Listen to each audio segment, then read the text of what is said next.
പൊന്മുടി മരം മുറിക്കലിൽ കൃത്യമായ കണക്കില്ലാതെ വനംവകുപ്പ് വനത്തിനുള്ളിൽ നിന്ന് കൂടുതൽ മരങ്ങൾ മുറിച്ചു മാറ്റിയത് പോലും അധികൃതരുടെ ശ്രദ്ധയിൽപ്പെട്ടിട്ടില്ല. വനംവകുപ്പിന്റെ മൂക്കിന്റെ കീഴിൽ നടന്ന നിയമലംഘനങ്ങളിൽ ഉദ്യോഗസ്ഥർക്കിടയിൽ തന്നെ സംശയങ്ങൾ ഒരുപാടാണ്. 24 എക്സ്ക്ലൂസീവ്.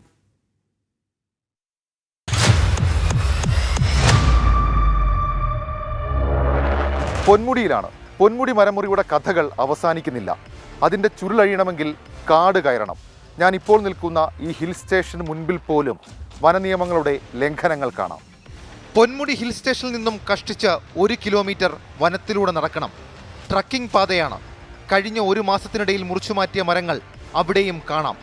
രാത്രി 7 മണി മുതൽ രാവിലെ 8 മണി വരെ പൊന്മുടി ഹിൽ സ്റ്റേഷനിലേക്ക് പുറത്തു നിന്നുള്ളവർക്ക് പ്രവേശനമില്ല. ഇതുൾപ്പെടെയുള്ള സാധ്യതകൾ മുന്നിൽ കണ്ടായിരുന്നു മരം മുറിച്ചത്. ഇതാണ് അശോക മരം കേട്ടോ. ഇത് അപ്പുറത്ത് മുറിച്ചിട്ടുണ്ട്. ഇതേപോലെ അപ്പുറത്ത് മുറിച്ചിട്ടുണ്ടെന്ന് തോന്നുന്നു.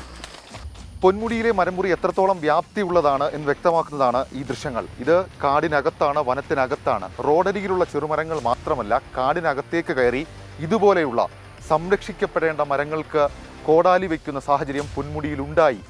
കഴിഞ്ഞില്ല, ഇനിയുമുണ്ട് മരമുറി കഥകൾ. തിരഞ്ഞെടുപ്പ് മറയാക്കി നടന്ന മരമുറിയിൽ 260 മരങ്ങൾ മാത്രമാണോ? അല്ല എന്നുറപ്പ്. പിന്നെയും മരങ്ങൾ മുറിച്ചു. എന്നാൽ ഇതൊന്നും വനം വകുപ്പിന്റെ കണക്കുകളിൽ ഇല്ല. വനാതിർത്തി ലംഘിച്ചതോ വനത്തിൽ അതിക്രമിച്ച് കയറിയതോ അല്ല. പക്ഷേ നമ്മുടെ കാട്, നമ്മുടെ കാടിനുള്ളിലെ സമ്പത്ത്, അത് ഏതെങ്കിലും തരത്തിൽ നശിപ്പിക്കപ്പെട്ടിട്ടുണ്ടെങ്കിൽ സ്വാഭാവികമായും അത് പുറത്തു കൊണ്ടുവരണം. മനഃപൂർവ്വമല്ലെങ്കിലും ഉദ്യോഗസ്ഥരുടെ ശ്രദ്ധ ഇക്കാര്യത്തിൽ ഉണ്ടാകുന്നില്ല എന്നുള്ളത് പലപ്പോഴും വസ്തുതയാണ്. 22 ഹെയർ പിന്നുകളും താണ്ടി മരങ്ങൾ പൊന്മുടി താഴ്വര കടന്നിട്ടുണ്ടെങ്കിൽ സംശയിക്കേണ്ട നിരവധി കാര്യങ്ങളുണ്ട്. ഇത് മാത്രമല്ല, മറ്റു ചില സംശയങ്ങൾ വനംവകുപ്പ് ഉദ്യോഗസ്ഥർക്കിടയിൽ തന്നെയുണ്ട്. പൊന്മുടി എക്കോ ടൂറിസം പദ്ധതിയുമായി ബന്ധപ്പെട്ട് എന്തെങ്കിലും ആവശ്യം വരികയാണെങ്കിൽ വനത്തിനുള്ളിൽ നിന്ന് ചെറിയ അളവിൽ മുളയടക്കം മുറിച്ച് ഉപയോഗിക്കാൻ വനംവകുപ്പ് അനുമതി നൽകാറുണ്ട്. അത് സൂക്ഷിക്കാനടക്കം ഒരുക്കിയിരിക്കുന്ന ഒരു താൽക്കാലിക സ്ഥലമാണിത്. ഇവിടെ അല്ലെങ്കിൽ ഇത് മറയാക്കിക്കൊണ്ട് വനംവകുപ്പിലെ ചില ജീവനക്കാരുടെ ഒത്താശയോടുകൂടി അനധികൃതമായി കാട്ടിൽ കയറി മരം മുറിച്ച് ആ മരങ്ങൾ ചെറിയ പീസുകളാക്കി ഇവിടെ നിന്ന് കടത്താനുള്ള ചില നീക്കങ്ങൾ നടത്തുന്നുണ്ട് എന്ന് വനം വകുപ്പ് ജീവനക്കാർക്കിടയിൽ തന്നെ ആക്ഷേപമുണ്ട്.